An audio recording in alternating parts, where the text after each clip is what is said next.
So we told you we had something special just for you, right? You need to follow us. Come on. Situation, and I knew the damn flag was red. Yeah. But the person kept on making a damn story so damn sob. Yeah.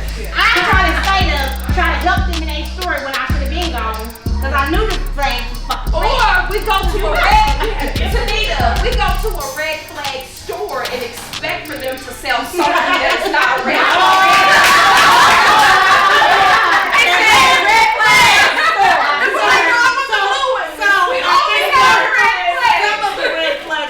Would be let's shop at Legends.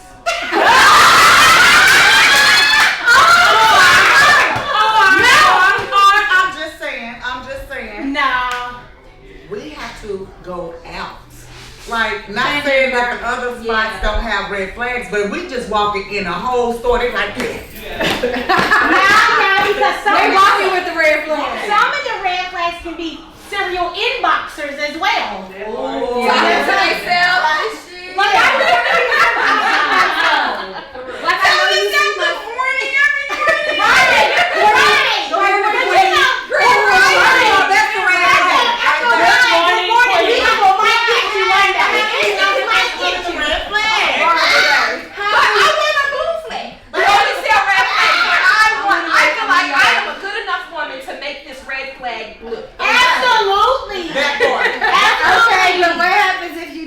one day you just want the red flag. You know what? Fuck. Cause sometimes red flags The red flag is so much fun. Don't ever say I never did But it that. can't be a red flag. You can have fun with a red No, flag. sometimes they I can be a red flag. So let the red flag.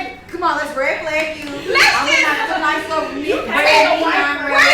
Wait, y'all don't teach you back. Let's just play red flag.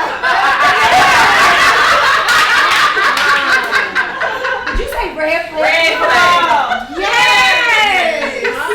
Well, y'all act like y'all ain't never had it like that. Hey, but then you can't get rid of them. But the thing is, sometimes we give them a little time just to try to see what they're No, about. you do. know? So Like, what we give them a was little the time. question when me and Bella was walking in? But how red can the red flag get? Sis, the red flag can get. Before we choose to walk away. You can be touching the stove. On fire. Right, by Hey, you getting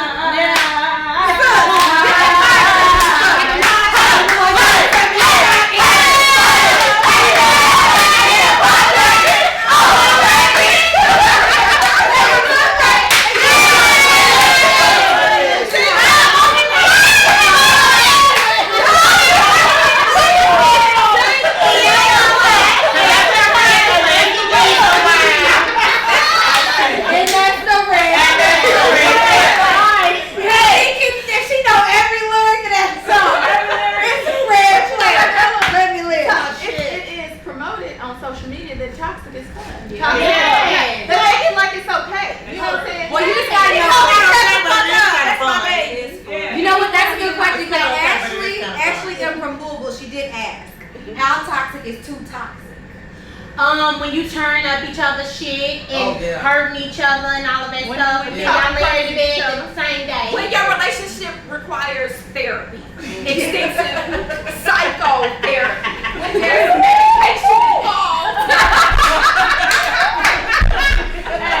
That what it is. Toxic shit. Respect is at the table every day. Oh yeah. It's at an all-time Yeah, man. You just wake normalize. up and you just like, When the disrespect is normal. That's what I was about to say because everybody's respect is different. Yeah. You know what I'm saying? What one might not really respect in their relationship, somebody else might be okay with.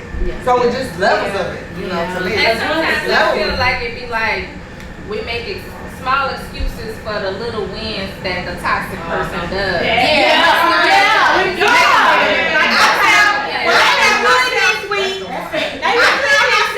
I got myself praising a nigga for going to work every day and being faithful.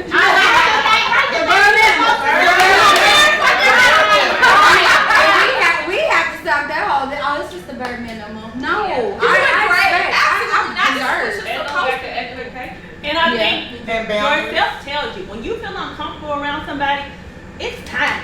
It's toxic. The flag is waving, but we want to say, "Oh, I like him." your body, Or your intuition will tell you it's right. right. Yeah. But I mean, ultimately, you feel like you could change him. Like, you know what I'm saying? Everybody gave up on him. Let me be the one who sticks it out with him and really gets him together. Don't We not building no dudes in 2022. We're not right. We're not working on building my first child. No building. No more running niggas. We done built first. Take off your apron, baby. You ain't no stuffing in a motherfucker's back no more. Right. We not doing it. Not a heartbeat, not a smell, not clothes, not none of that. No. Listen, we bring the table to the table. You got to bring something. But what Tay said is absolutely right. What did Tay say? What did Tay say? When Tay said, well, it's just more of a, it's become one of those things where it's just, it's normal. Like, Like, it's like we watch, But I can even talk about celebrity-wise. We watch Absolutely. Blueface and Christian. The It's relationship. generational as well. It's from time to time, over time. Like your grandparents did it, your mom That's what I was did it. gonna say. You know what I'm saying? But Like, I- it keeps nobody but breaks I the feel like- cycle. Break the slime. I feel like our grandparents' toxic looks different than what our toxic does. Does it really?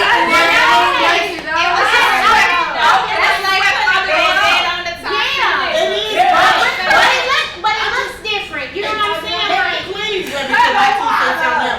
Because let's just be honest. Like, I'm just gonna be honest with, like, back in the day when a man had 2 families, he took her and took her. Not saying that is okay. But these niggas they want to do what they want to do and don't even take her to first family. But they was having open them families too. It be a family all the way across the Hold up. No. Yeah. My auntie and my uncle was together, and he had 5 kids. Did they on her. did they tell you you could tell? I ain't saying no lie. I was just talking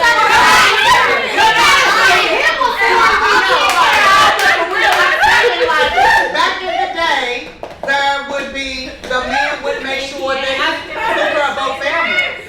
Point blank period. Like, both families. And they knew. They knew. Not on this episode. Wait, Her auntie and her uncle. I got a million aunties and uncles, but I'm just saying, like, for real, let's just But be that is honest. true. They took Back in care the of day, both they took care of families. both families, and the women knew it. It wasn't always across town. The women knew it, and they chose to deal with it. But I feel like maybe back then the respect wasn't as blatant as it is. The disrespect wasn't as blatant as it is I now. don't know. Because right now we have the social media platforms. Yeah, like And then public relationships. Yeah. I mean, people that are a little bit more popular than other people, like, so it's put out there. And it is Absolutely. I don't know. You don't even gotta be popular. And if I see you on Facebook, what happened was if I see you with somebody else on Facebook, I'm trying to now I got to go to your Facebook, girl. And I got to figure out. People want to know. A lot of it is learned behavior. You know what I'm saying? And I'll speak for myself. Like, if I go all the way back to my grandmother, my mother used to tell me stories about how she was in an abusive relationship and how they watched it and how they was supposed to be angry with him, but they end up forgiving him.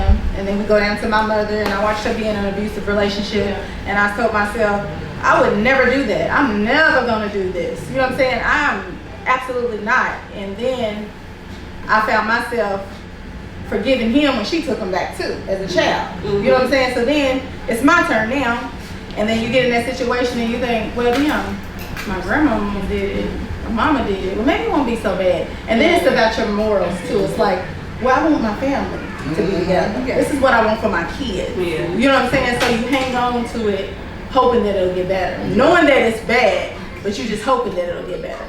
So I'm saying some people don't want to do it. Because I know I definitely didn't. But it took my 6-year-old child at the time to tell me, Mama, leave him. There's other men out there. Period. Right. And when you But say that's learn, but you say learn behavior in terms of history.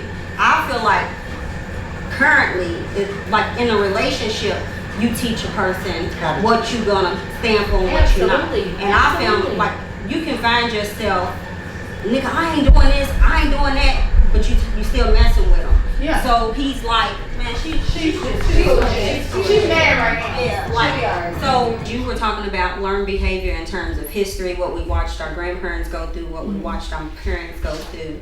But I'm saying we set the tone in terms of learned behavior based on the things that we accept, or based on the things that say, the things that we say we won't accept, but we end up accepting because we don't walk away. Yeah. So then they're not taking us serious, or they just like, she should be alright. So they're learning that behavior based on, you got me fucked up. That's not standing our ground. Yeah, we're not standing our ground. So we're teaching them in some cases learned behavior, which is disrespectful or toxic. And then I think Tony said it too, like when toxic is too much, you just walk away, and sometimes it's just not that easy. It's not that easy. It's I would rather for a man hit me in my mouth. Like, but we don't promote that. No. I would rather be respected fully. Yeah. But I would rather to be like hit me, touch me, so I know that happened, rather than to be manipulated, mentally or emotionally. Like, I would rather to be like, and I do not condone. I've been in an abusive relationship, a physically abusive relationship. I don't condone any of it, but when he hit me, I knew that this just, okay, he just hit me. Like, that's dead wrong. But when you're being manipulated in a situation, you don't know that it's happening while it's happening. So to walk away from a toxic relationship, like, okay, this is toxic, I gotta go. It's not. You don't see it. Because now you're questioning yourself. Yeah. Not only that, like, we don't know the things that we carry from our childhood into our adulthood. So we have traumas that we don't recognize that somebody else like giving it to us, and we like it's normal. Just because of the traumas, and it might not even be it might just be some personal traumas you went through that you have held on to. So I say that sometimes you don't realize it's a toxic relationship because you are toxic. And you know what? Some of the trauma is I just want to be loved. That's right. You know what I'm saying? It's like, let me hang on to him because he'll love me. You know what I'm saying? That's problems. That's working on the inside yourself from the inside out. You know what I'm saying? So really, we want to blame other people, but really we gotta blame ourselves. You know what I'm saying? Yeah, they took advantage of us. Yeah, they shouldn't have did this. But if we had worked on ourselves before we got to the relationship, that's where the balance is coming in. When we were kids, they just say don't do something. They don't really break it down. Why? You know what I'm saying? Because it can lead to this, that, and the other. We learn more about. What was when y'all in parental class and they had the babies and all that? Don't have a baby. But they didn't say about love and how that works. We had to walk around with a whole belly or a baby. We had to follow. And then sometimes the very person who makes you uncomfortable brings you comfort in that situation. So you confused. It's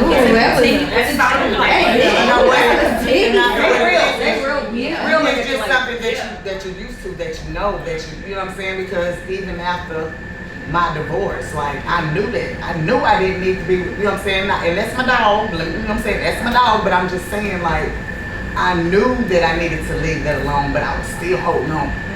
Even after the divorce, I was still had like an inkling, like, okay, we just going through a rough patch, we've been married for this long, you know what I'm saying? Even after the divorce, I'm just being honest. And then it just one day I woke up like, get your ass up. So but you know what? Hold on, I do got a question. To go on to that, we're from Nashville. She asked, "How did you deal with divorce?" So I know we have a lot of women that were saying. Now that you're out of the relationship, and I'm assuming that you're healed from it. I'm still healing. You're still healing. Okay, but it's my dog. What percentage of healing do you think? I feel like I'm 75%. Okay, 75%.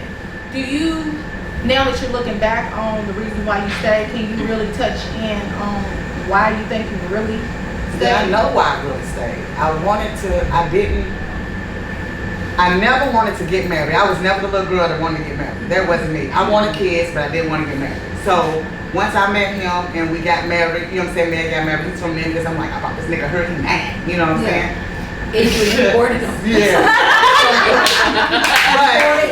but you know what I'm saying? It was more of like, I didn't want to go through what my mother went through. Honestly. See, it's always something. My mom was married several times, and I didn't want a divorce, so that's why I didn't want to get married. I feel like we're conditioned to see things through that do not deserve for us to see them through. We're conditioned to don't give up, to never quit, to keep going. Like It's that false picture of the family. You know what I'm like saying? Let's not in break up the certain family. situations, quitting is the healthiest option. And So, so he's saying that for me, I would want to stay because my parents got a divorce, and I'm like, I want my kids to grow up in a two-person household. So I'm just gonna push through. I'm gonna make it work. Now, all the while, things are just falling apart. But I'm trying to hold everything together. I'm going to work. I'm doing everything. I got this fake faith, and everybody thinks our family is perfect. So Let's not forget first. right. Well, yeah. All of that. You know I what mean, I'm because saying? before him, I had one other boyfriend before him. He was my first. So to me, he was everything. You know what I mean? So like, we're gonna make this work. But for half of the time, I was unhappy. So one day I just had to wake up and choose myself. And I'm like, my kids are gonna be okay. Like, we're going to make it. So 21 years together, almost 17 years of marriage, and I had to walk. But then don't you realize the kids don't even want it to stay too? And then be like, Yeah. I found a minute, so you don't want me to? I'm sorry, you my daughter. I wake up Can I what's the reason we talk about dysfunction, we talk about toxicity, we talk about family relationships, but we have winner circle members who have been married for years. Yes. Beautiful marriages. Yes. Dewana, how do you sustain, and Tony, how do you all sustain your marriage? Like, how do you? Hello? Faith, God. Yeah, because there's been times when me and Andre, we've been married 17 years. And out of the 17 years, there's been a couple of times where we both were like, let's go. Yeah. But every time we tried, God said otherwise. So our vows were to God. So that's who we have to honor in this, because that's who we vow to. We didn't vow to the people, we vowed to God. So even in the makeshift of you get on my nerves or F you, it's there. But we know where we are with faith. Because God, if it wasn't for God on our side, that's always, Tawana, God is always first, but I'm gonna keep it all the way gangster.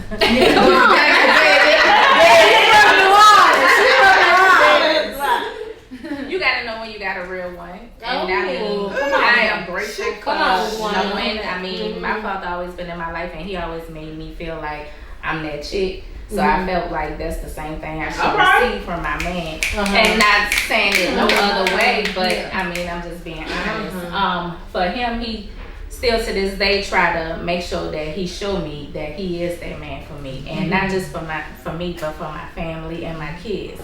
So for that, you know, we go hard for each other, you know. We work together. We been in the gutter together. We getting out the gutter together. We just want to see each other win. So at the end of the day, you know, we want for each other, you know, so it works. I'm not saying it works for everybody, but that's, you know, even through our struggles, we try to prove to each other that I got your back, you got my back, and that's how it works. And in all honesty, that's in all seriousness, because, you know, I joked when we introduced the men or whatever, but that's what made it so easy to bring the men on, in terms of your man and your man and your man and your man, because we see how they love y'all. Like y'all are real examples of black love. I mean, and we're friends, you know what I'm saying, and I'm sure the dudes do it too. I'm sure there's times where Dewana's call me or Tony's call me like, fuck that nigga.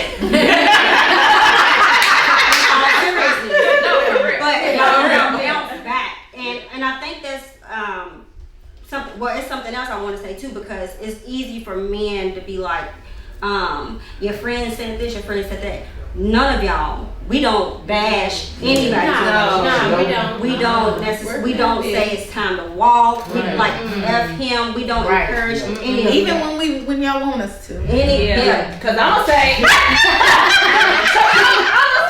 You said nothing. I'm definitely not saying it until I know it's over. But I say Bella though, how she gonna say it when she been? Listen. You forgive me, cuz. No, I don't. You forgive me, cuz. I don't forgive you, cuz. But I am a true testament to that, because I know everything in y'all's whole everything is like,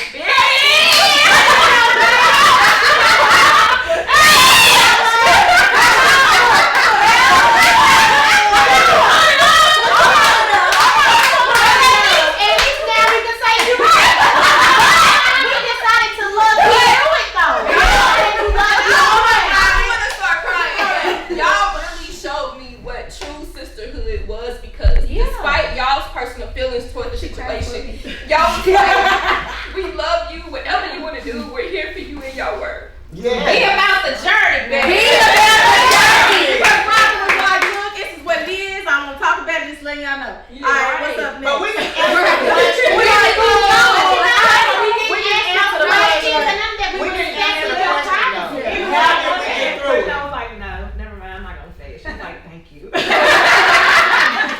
Yeah, and then when I was like, when I came to y'all and I was like, I can't, and y'all were like, y'all didn't like, bitch, we told you. Y'all was just like, okay. Y'all had y'all arms open when I stayed. Y'all had y'all arms open when I left, and I love y'all for that. But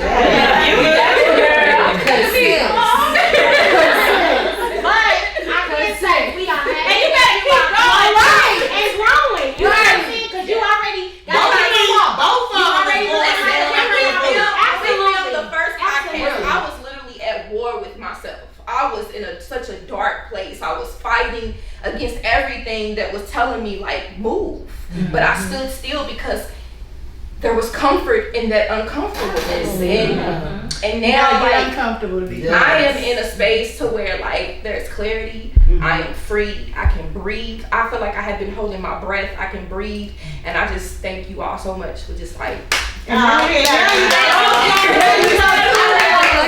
would like to Along your answer journey, I was gonna say now, you know, too, along your journey, you know that God will test you. Yep. And He gonna keep And testing you. that's That what won't be the everyday last life. test. Yeah. You know what I'm saying? And that's not even with relationships as well. That's with relationships with new beginnings. That's relationships with walking away from jobs, walking away from, you know, saying you're gonna be an entrepreneur and you have a gift. It's like that's what that's all about. So it hits different. So that's why you always have to have a group or, you know, somebody to lean on, because you will lose yourself trying to figure it out or knowing that you are worth it and you just do what you gotta do to keep it moving.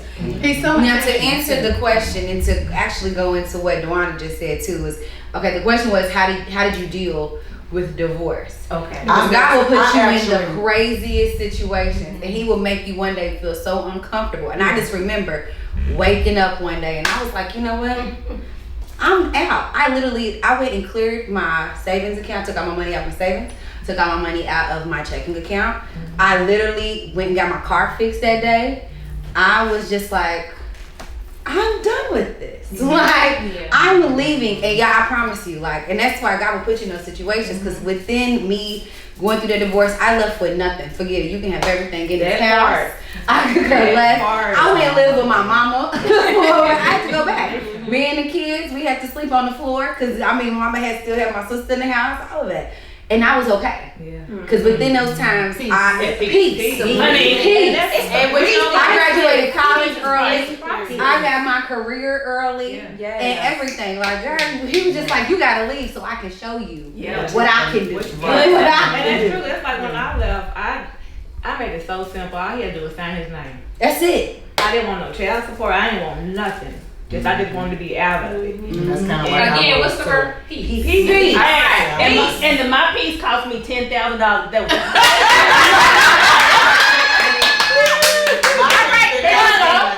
Let's back that up, because some people might have to pay. See, you know what I'm saying? Everybody piece hit different, so some people that might have to Everybody piece hit different. So even though it wasn't divorce, it got to just walking away. It got to the point for me where I was no longer willing to sacrifice myself. Myself. But let me But let's bring it back. You need to know how that piece went for you, sis. Yeah, And $10,000. Well, when you're married in the state of so people in the state of Kentucky, if you're married longer than 10 years, you know, you have joint property. So we owned a house together, even though I paid the mortgage. Even though the mortgage was in my name, he still was entitled to part of the money that was the equity in the house. Return. He took it, and honey, he was here today and gone tomorrow. If I keep on walking, I ain't talking to me.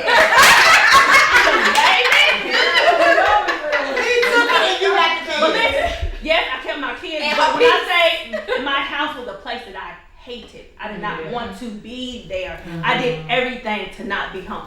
He lived there. His mother lived with us. It was toxic, and it was hell in my home. When they left, I have peace in my home. So that $10,000 was the best $10,000 I ever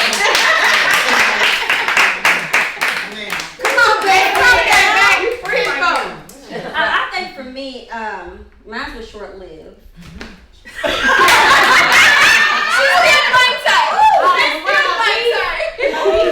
No, her marriage. That was really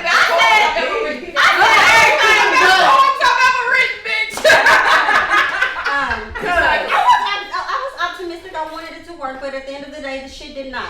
But I think for me personally, it was a very tough decision, but it was also very easy because I found myself battling with peace and battling with joy and happiness. And I said to myself, if I die today, I'm gonna die miserable and I'm gonna die unhappy. And I can't do that. And somebody says, so if this person stays exactly the same for the rest of your life, is this how you want to live the rest of your life? And my peace is way too important. My joy, like I'm a naturally happy person. I like to dance even though I can't dance. I like to sing. But you've been getting it, sis.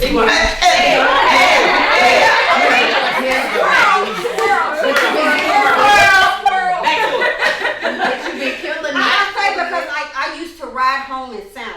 I didn't want to hear anything. I didn't want to talk to anybody. Just because I was that stressed out, just because I was that unhappy. I was unhappy that I was making my kids unhappy. I felt like I was a disappointment to my kids. I was making my mother uneasy because, she wasn't going to speak on the situation, but she could see that I wasn't happy. But at the end of the day, it was me. Like, I'm already dealing with mental health based on my cousin passing away, and I'm still in this state of trying to regain who I am and getting back to that. And then I have this dead situation right here that's like pulling me down and pulling me back. I just had to choose. I needed to live. I needed to live. I needed to see Queen motherfucking King again. Yeah. So, but do you know what were your reasons? What my reasons were? To hold on and keep trying. For me personally, I've always been one to be like, fuck it, nigga, real quick. And I think I've said that out loud before, and it's probably why I had so many exes, because I didn't deal with a whole lot of shit. You hurt me, nigga, I'm hurting you, and then I'm on to the next. And that's how I really and that's how I live my life, in honesty.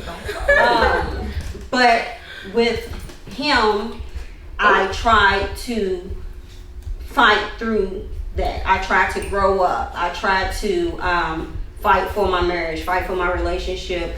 I was trying to prove to myself and to him that I've changed. And that if you gave him what he wanted, then maybe he would change. Yeah, that too. Yeah. But I also remember you talking about God too, like you really asking yourself, like, God, have I done everything I can to save my marriage? And we've heard you say that more than once, like, God, I'm asking you. And it was, like I said, it was tough, and it was a mental thing for me more than anything. So God was all up in it, like he was, like, cause I didn't have nobody else. You know what I'm saying? Yeah, all of y'all was like, do what makes you happy. Bitch, I don't want to hear that. In my defense, instead of obeying you, I obeyed God. I probably asked you every question I could ask you. You did, cause you know what I'm saying? But sometimes when we're in that toxic state, we don't realize it. And it ain't my place or my position to say. So God said, let her walk through it. She'll see it. That's the right question. You too. That's why I got one on for you, because I don't know. I just be playing with her a little bit. A little bit. You hear her say a little bit. But no, I sat in my house for like 3, 4, 5 months in silence. I mean, silence. Y'all checked on me. My family checked on me. I didn't do too much moving. I did a whole lot of praying. A whole lot of praying on my face. A whole lot of trying to read. A whole lot of because I know that I'm not perfect. And I think too, that's in your healing journey, something that you also have to realize and understand. We're not perfect in relationships. But at the end of the day, I know that my imperfections were not worth what I was going through. Yeah. And what did I always ask you? What girl? Do you feel like it's your friend? No. And I